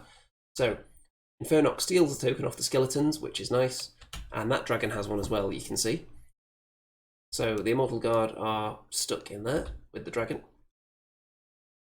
So these golems flank charge into the enslaved guardians that overran on Bracky. If I couldn't see them, then it was a surge into the flank, but I think they could just see them and went straight in there. Let me go back actually, let me see if it was a surge. No, they can just charge straight into the flank there. It's very nice. Very flavoursome, juicy and tasty. And they ate them all up. So the Immortal Guard, more damage on the skeletons. We haven't killed them yet, but we will do eventually. The half-breeds didn't pass their Dwarven Ale roll, but you can see they have got a token, which they shouldn't be able to do because they're wavered. So everything's looking that way now because there's just dragons to worry about. Turn 4. So both the dragons want to kill the Immortal Guard, and they're going to do so by overrunning the Dragonfire team. So both those things are going to die, but Infernoc is the one I care about because he's carrying a token. And in the middle, the skeletons just countercharge the Immortal Guard and aren't going to do much. And Mortabris has just put himself right in front of the half-breeds so it can't charge the Soul Snare. And then he kills them anyway, so they drop a token on the ground. And skeletons, half-breed, skeletons and Immortal Guard, not much going on. And these Immortal Guard are obviously going to die, and there they go. They turn around to face Infernoc, so he's going to have to turn around and face them, and either be surged into them, but my casters are far away, so he's probably not going to do that, he's just going to turn around and look at them. So if they want to fight him, they can. And looking very healthy in the centre. Turn 5. So this unit dropped their own token on the ground and moved onto this one. So because we're only on turn 5, this token shouldn't technically exist right now because the half-breeds generated it while wavered. So what should be happening here is these guys move forward with their token, and these guys here, the golems behind them, move forward onto this, and then in turn 6 they can then generate a token. So they would have had time to both end up with tokens, it was just wrong how it actually came about. And the Immortal Guard do kill off the skeleton, so next turn they're going to be able to create a token as well, which is very nice. Infernock turns to stare down these guys. Now, when Infernock killed the skeletons, he could have actually dropped this token or destroyed this token rather than claiming it for himself, which would have denied the enemy the opportunity to take it from him. But if he'd done that, that would have been less incentive for these dragons to stick around here, and they could have flown off to cause havoc somewhere else. So, looking very good, and it seems pretty certain I'm going to win, but the dragons are going to try and kill Infernock. And, oh, distance being measured. They do kill him in the end with that double charge, and they're just checking to see whether they could possibly get within charge range of some of my units. In my turn, the mortar hits a dragon and does a bit of damage to it. The Immortal Guard generate a token, and the golems just chill out, sitting around here, my caster's hiding, and all my units, all these three, have tokens on them, and my opponent only has two, one on each dragon. So if they want to attack me, with the time remaining, to actually make it, they would have to drop their tokens and then charge into this unit here, and then possibly steal one token. So one dragon on its own isn't going to be enough to take out this unit. Seems unlikely, especially while it's inspired as well. So they'd really be dropping two of their own tokens to try and take one of mine, which still wouldn't be enough to get even a draw. So at this point, the Empire of Dust decide, you know what, we're going to lose, but let's make it as small a loss as possible and just hang on to our dragons and keep them alive. So they don't do anything in their turn, apart from the Soul Snare has a go at snaring this unit to try and salvage a draw, get us to 2 scoring units each, but doesn't do it. There is a turn 7 though, and my casters get even closer behind this unit and heal it up. Full health, and then it takes a wound again. And there's not much going on, so you can see 1 token there, 1 token there, so that's 2 for my opponent.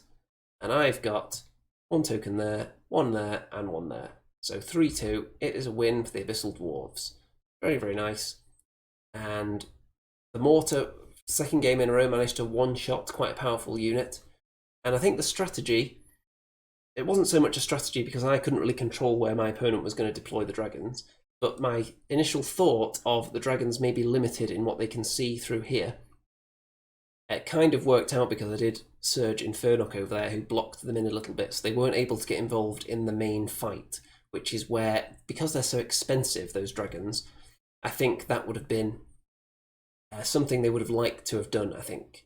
There's so many points tied up in them. If they're not engaged in the main fight, you are at a points disadvantage in there.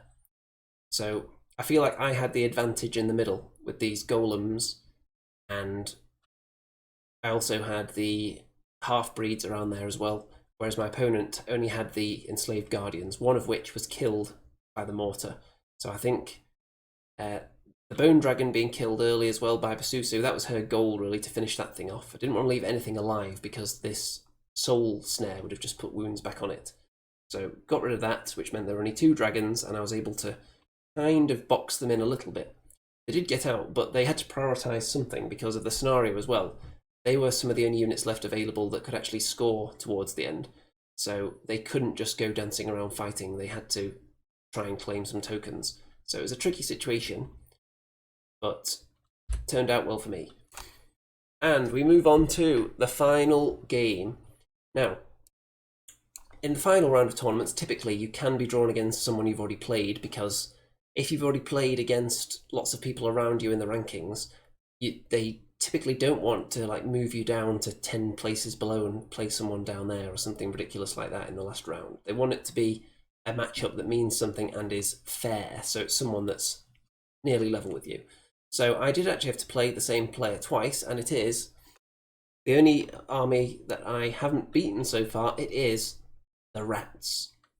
So this is the top table, but in order for me to win the tournament from this point, I would need to completely wipe out my opponent, I think, because he's quite far ahead, because he's won all his games and I've lost one. So, can I do it? It's the kill scenario. I would have to wipe out my entire opposing army and not lose too much myself. Let's see if it's possible. So here is the setup. We've got slaves in front of the, I think they're the shock troops there. More slaves, breath weapon. 3 death engines, and most of them were put down after I put my mortars down because they've just got more drops than me, so it can't be avoided. And the mortars do have line of sight to one of them in the first turn, though. Then there's slaves, more shock troops, and over on the left there's the Blight, who are facing at nothing, or are they, and the long-range rifles. Over on my right flank, we've got Immortal Guard, Half-Breeds, and Infernoc. So by this point, I'm thinking Infernoc. He can be healed up from a really long way away, because the Fireball doesn't need to be near him to heal him, so I don't need the Ironcasters around him, only if I want to surge him. So I'll put him with my other block. And on this side, I'll have the Golems, and I'll have my casters with the Dragonfire team there. So the mortars are going to be unthreatened in this game, because my opponent does not have any flyers, nothing fast really, nothing super long range. See it. So, over on the left I've got Gargoyles and Basusu, which is the age-old tactic of put all your fast stuff on a flank because you don't want to fight there at all. And I've made my opponent deploy a horde of Blight over on this side, who are going to be not involved in the game for most of it now, because these two are going to immediately leave that flank, not contest it at all. So you can see them all the way up there. They've got a wood between them and the battlefield as well. So if everything else can get smooshed in there to fight the enemy before, then that's going to be great. I can even use the Gargoyles to keep them there longer by kind of lingering around with them so that the Blight can't turn away from an 80-point unit while Basusu flies off. And she can also land here next to the woods and threaten the flank if the enemy decide to advance. So turn 1 for the enemy. And they push up, and they're not going to be able to do any shooting in turn 1 because of the ranges on offer. So it's just a tiny bit of an advance, not much. A little bit of shooting damage is actually able to get in range. I think that's the rat sniper dudes. So 2 damage onto those golems, but I'm going to be able to heal that in a minute. Turn 1 for me. So the Gargoyles, just sitting there, out of sight of everything that can shoot them, out of range of this unit. So if the Blight decide to turn away and get involved in the game, the Gargoyles will just charge them in the flank or the rear, because why not, that'd be fun. And if they keep facing this way, an 80-point unit is distracting that really expensive horde. Susan looking into the flank, and if anyone comes into the woods, she will have a go at them. And here, Bracky is touching the woods, so we can charge through it. Half-Breeds are in the woods, so they can do the same. I don't mind making hindered charges with these, because they hit on 3s anyway. So being reduced to hitting on 4s isn't that big of a deal. And then we've got the Immortal Guard on either side, who can move at the double at the moment, which is a nice luxury, because there's no terrain blocking them in. The mortars, what do? Well, 6 damage to a horde of slaves, which may not seem like much, but it's a start. That's the damaged unit up there. So, moving on to turn 2 for the rats. And again, not much of an advance. Some of them actually move backwards because they want to do some shooting first. And the death engines are particularly potent with that. So what do they manage to do? 9 damage onto this horde of golems. So I'm going to have to heal them up now as I continue to advance. The death engines are very nasty though, because they can dish out serious pain at range, and then when you get within charge range of them, they can then thunder in there and also kill you. They rely heavily on thunderous charge though, so I'm going to be looking for opportunities to take that away from them whenever possible. And of course, if you're taking away thunderous charge, you're also taking away their ability to shoot, so it's a bit of a double whammy. You can manage to charge something into them in a way that's not suicidal, preferably. Turn 2 for me. So, advancing again. I'm staying out of charge range of these units, though, I think. I might be in charge range of the slaves now, but making sure I stay out of charge range of anything like the shock troops. And I'm making sure that none of the death engines can see me as well. Also, you may have noticed in turn 1, I totally forgot to move Infernoc forward 5 inches. So, I do move him in this turn, though. We'll see if that comes back to bite me at all. These golems moving up, and I've healed up most of their wounds from that gun battery assault that they took. The Gargoyles have abandoned this flank now because I've spied an opportunity. They're looking this way, and Susan is in the woods now, so she can charge wherever she wants. The Gargoyles are not in the woods, so those guys cannot shoot them. The mortars, what do? Well, they land on the slaves again, and we're up to 15 wounds now.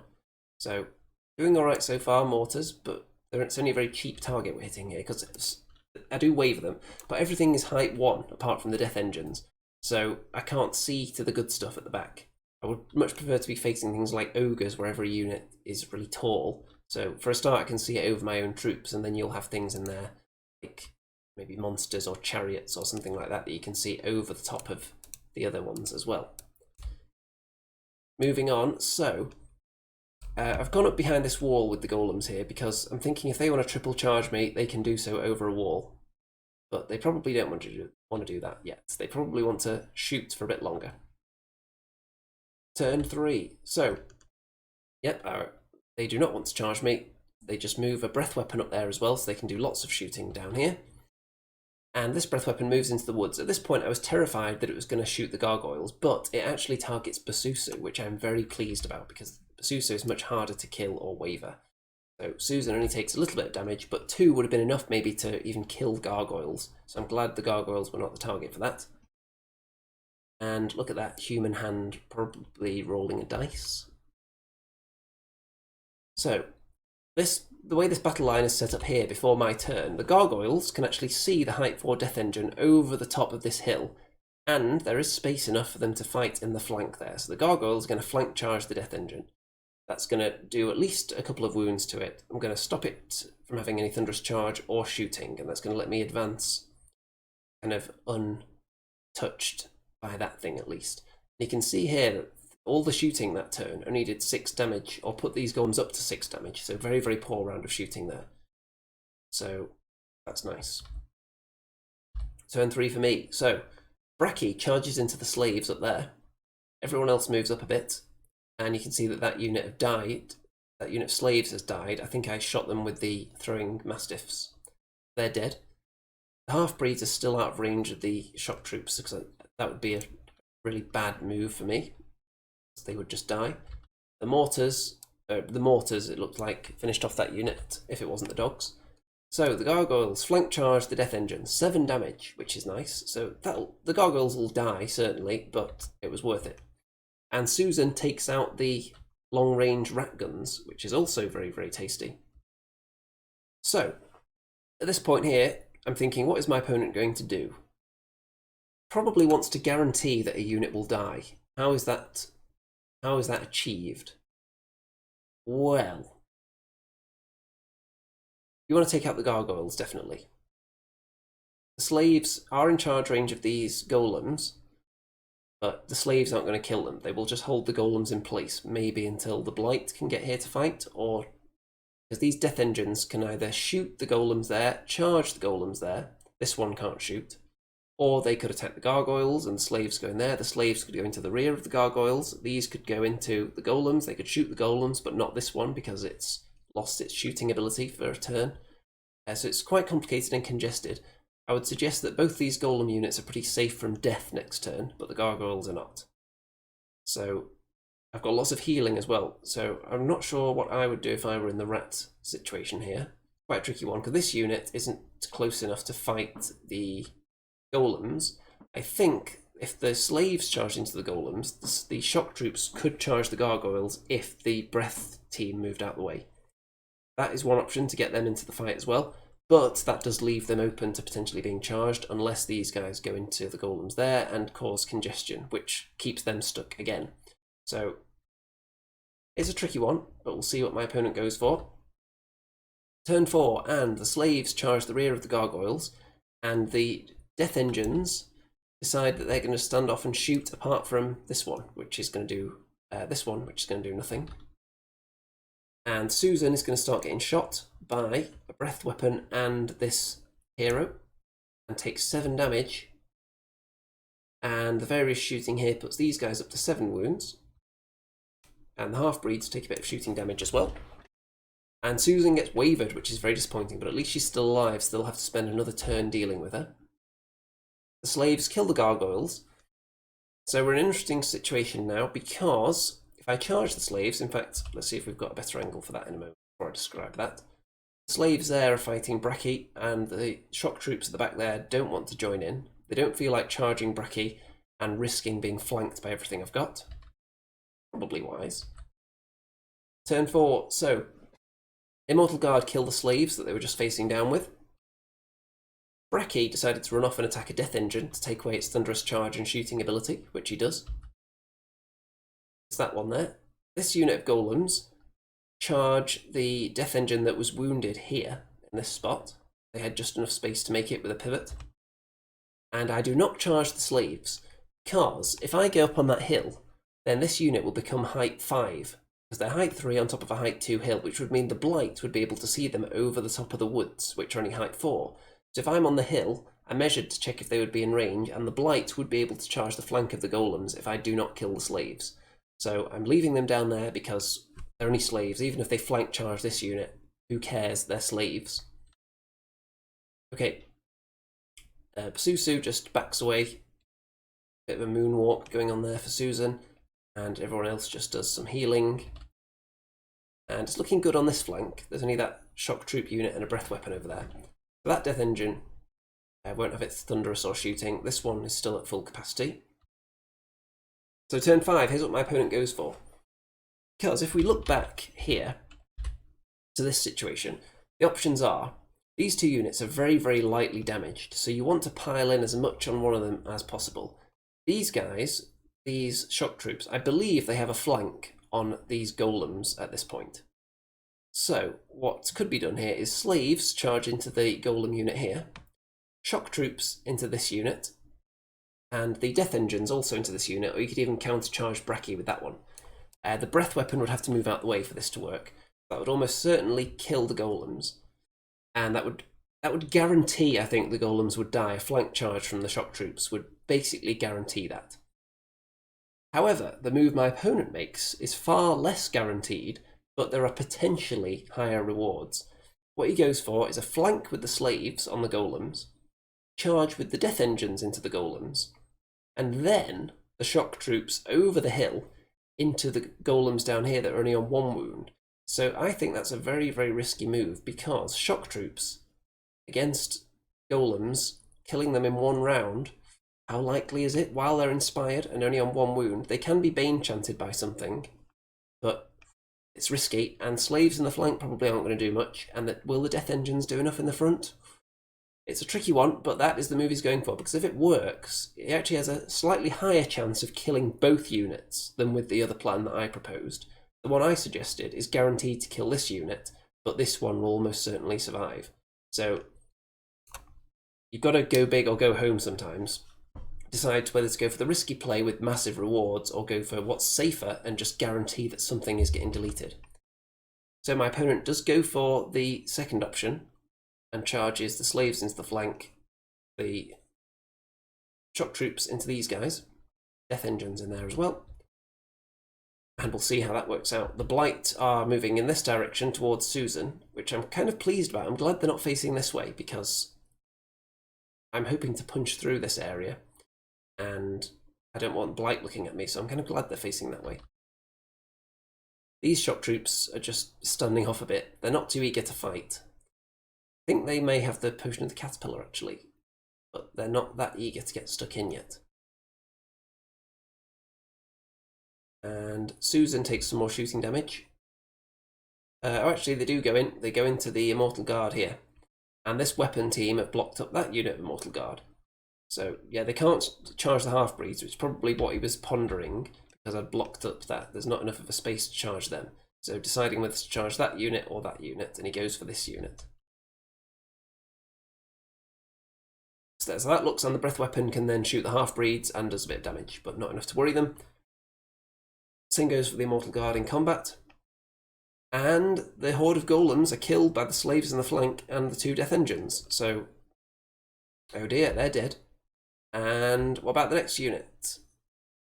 So that death engine turns around to face that way. And look at this. Bam, bam, bam. Both units of Lesser Obsidian Golems are dead. It was a risky move from the Ratkin General, but it paid off. Both those units are dead now, and it's going to be a real uphill struggle in the centre for me now. Turn 5 for the Abyssal Dwarves. So what does the mortar do? It lands a hit on the shock troops that just killed a horde of golems on their own and does 11 damage. So that's put them in some peril, ready for the end of the game. And I've spread out my individuals because I don't want them being charged and overrun. So the breath weapon has put itself right in front of them. And Dravak is the most expensive one, so he's hiding so he doesn't die, since this is the kill scenario. The half-breeds and the Immortal Guard charge and waver the shock troops on the right flank, with Bracky in the flank as well. And the Immortal Guard kill the breath weapon up there. Right here.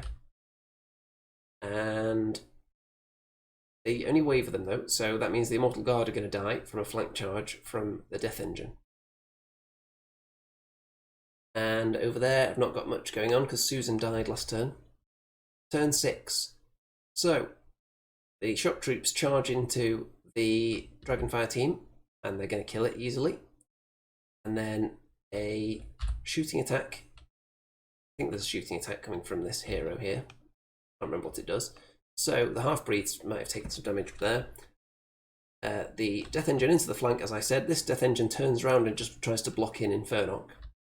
Can't charge him because it wasn't looking at him. The half-breeds become wavered as a result of the shooting damage they took. So they'll pass their Dwarven Ale test. And the Immortal Guard are dead as a result of failing to kill the Horde there. The Dragonfire team is dead, of course, and this unit turns around to face the Ironcaster. So I need to kill some units. Which ones can I kill? This one I can kill very easily. I've got a flank, I've got a unit in the front, I've got Bracky. That'll be dead. I could use Bracky and Infernoc to charge into a Death Engine and kill that. And then I'm going to try and shoot this Horde off the table. So turn 6. I do manage to kill the big Horde in the top right with a flank charge and a front charge from the half-breeds. Bracky and Infernoc do successfully kill a Death Engine, so there's more juicy points. The kill scenario. Matt says hi, just joining us by the sounds of it. And over here, both the mortars miss this big Horde, and all the fireball on that unit, I still can't kill it, despite throwing all the fireballs in the world at it. And and that is actually the end of the game. There is no turn 7. So at this point we have no idea if anyone's won, because we have to work out if anyone's killed 200 points more than the opponent. So we have to go and actually count up how much stuff has died at this stage. And it turns out I've only killed about 50 points more than my opponent, which means it's a draw. Which is, I'm fairly satisfied with that. That should see me sneak happily into the podium places. And it should guarantee my opponent has won the tournament by winning every game apart from this one. So, had this unit died, because I had some really terrible fireball rolls at the end, and both mortars of course missed, had I been able to kill this unit, I think I would have actually won this game. But it wouldn't have been enough for me to win the tournament. However, if I had killed that unit, it would have been enough, I think, to make somebody else win the tournament. The person who actually finished in second. So it tells you it was very, very close at the top there. For me to win, I had to have a complete tabling almost for me to win the tournament. Because the person who ultimately finished second at this event completely wiped someone out in the final round while this was going on. So we've got a fair bit left, but I had the slight edge on kills. And as a result of that, I do end up with a lovely trophy. Cold Up North 19, 3rd place. There we go, and it goes into the trophy cabinet alongside, also from a Golden Troll event from the Winter Wonderland, 2nd place in there next to it as well. Very nice, filling up the trophy cabinet. We're running out of space in there. This was supposed to be the side of the cabinet for soft awards, and you can see that the actual placing trophies are spilling over heavily into that side now. I can also reveal that I jointly won the Best Army Award as well. However, the other player who got the same number of votes as my army did, he actually got the trophy because I've already got a nice placing trophy here, so it's only fair that he gets a trophy as well. Nice winning trophy. And that's the end of that. So tournament over, we can get rid of the arrow. Thoughts on this army list, which is going to do no one any good whatsoever because we're now heading into 3rd edition, so no one can even use this anymore. So I think it works quite well. It's obviously limited on number of units that can score, but the individuals are very powerful. Basusu and Bracky do a lot of killing, and Bracky with the really long inspiring range is very useful. The 2 Ironcaster units make it a very nice healy army. You can heal up your golems very easily, and with them being defense 6 and high nerve, then they're very, very tough to crack indeed. And if anyone has any last minute comments they want me to check on, I am going to have to run away any second. Then feel free to drop them in ASAP. And 2nd edition in general, it's been quite a long ride. I've been to a lot of 2nd edition tournaments. I may do a separate video on like a full 2nd edition retrospective where I look back on how it went and the changes to the rules as it evolved and so on. If anyone would be interested in seeing that, I'll do that. And from now on, I'm going to be diving into 3rd edition with both feet now, because I've been holding off on thrusting myself too harshly into the army lists, because I didn't want to mess up my mind with the stats too much, because I still had this tournament to play in. But now that it's over, I can just throw myself into 3rd edition with both feet at the deep end and really absorb all its juicy 3rd edition goodness. Okay, time to wrap this one up, folks. Let's get rid of me from the corner. John says, thanks, you're awesome. Can't wait for more 3rd edition games. Yep, there's going to be some coming very soon. I've actually got a full 3rd edition game recorded, but we got some of the rules wrong as well. But I'm going to edit and upload that soon. And then I'm going to do some more just standard 3rd edition battle reports soon as well. Will your list work in 3rd? It will to some extent. I won't be able to do that exact list in 3rd edition. I think it has become illegal because large infantry and monstrous infantry units unlock less things now than regular infantry. So the golems wouldn't be able to unlock as many extras for me. Also, Infernoc doesn't exist anymore, but the Greater Obsidian Golem has been improved and is also more expensive.